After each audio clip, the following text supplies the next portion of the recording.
Joining us on the phone this morning, though, we've got Bruce Hopman, the Middle Child Institute. Bruce, first of all, how are you this morning? I'm doing good, Nate. I'm not sure I really want to talk to you, though. I think I'd rather talk to Bernie. I get it, Bernie. I got an email from Nate yesterday. Yeah. We're trying to schedule this time, and it said, "Oh, dude, I totally forgot about you."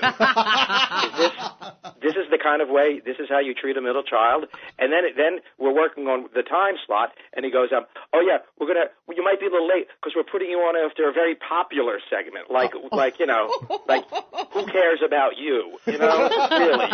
Well, it's all because you're a middle child, though. I mean, what did you expect? No, it's exactly what I expected. Okay, you're forgiven, Nate. We can talk again. I guess it's the arrogance of being the oldest child. There I don't you go. know. Yeah, always with that little passive-aggressive stuff, Well, listen, the Indy 500, you're saying there's no place like third place. Well, I'm saying, the winner, that's great. Oh, let's make a big fuss about the winner. That's so wonderful. But look, I'm not an expert. I don't pretend to be an expert in Indy 500 racing at all.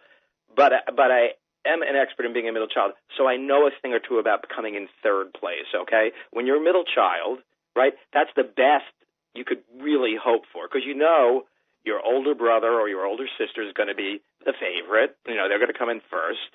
Your younger, the baby, whoever, whether it's the sixth or the seventh child, the youngest is going to be the second favorite. So you're in the middle. You're in the pack in the middle. The best you could hope for is finishing third place.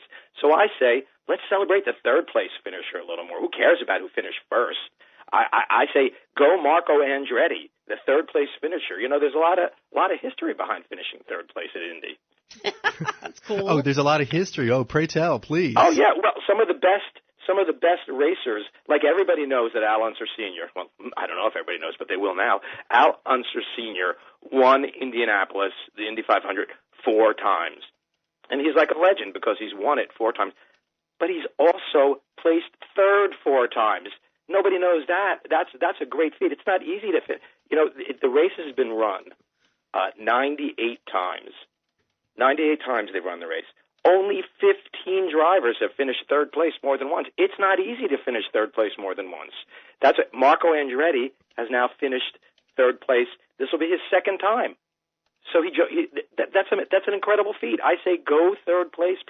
Go third place, people. By the way, third place, it's not a stick in the eye exactly. He gets almost $600,000 for coming in third place. Wow. That's like $3,000 a lap. That's pretty good. And the other thing, here's the thing about Indy. They have all these wonderful traditions. Like you get to drive in a circle for 500 miles, and if you finish first, you get to drink a cold bottle of milk. Really? Do I really want to, bust my butt to win the thing just for that? I don't know if it's really worth it. They put this oversized wreath on you. Right? It looks a little silly. And then they do this thing where you kiss there's a yard of bricks at the finish line. Yeah.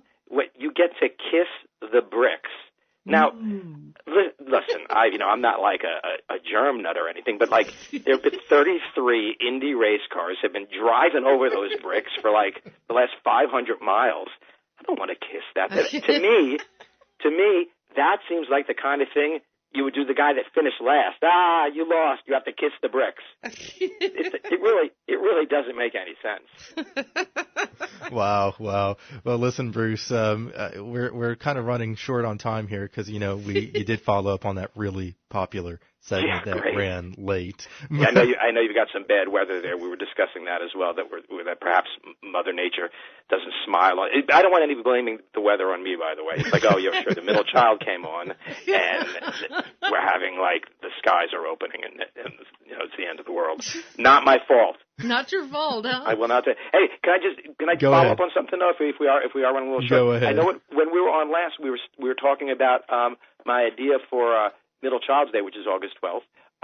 Middle Child Appreciation Night at minor league baseball stadiums was my idea. And since we spoke, I've been reaching out to teams. I've got 21 teams all across the country so far participating in this, and I've reached out to the Acadiana Cane Cutters, and they play at Fabacher Field. Right? Yeah. And on July 16th, they're going to be playing the Texas Marshals at 7 p.m. at Fabacher Field.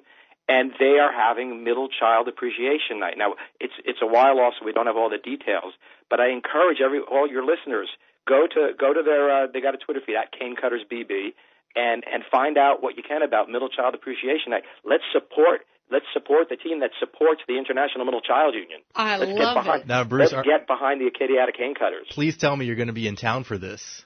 You know what? There's a lot of stuff going on with there are a lot of these going on around the country. I can't be every place at once. Oh. I will look at my schedule though, because you guys, you are one of my favorite radio shows.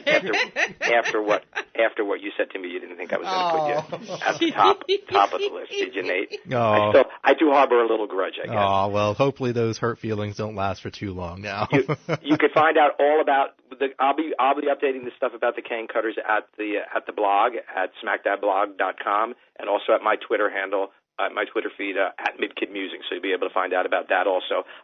There's also a post up there about the Indy 500. You can find out more about why third place, it's not the worst thing in the world, especially for a middle child.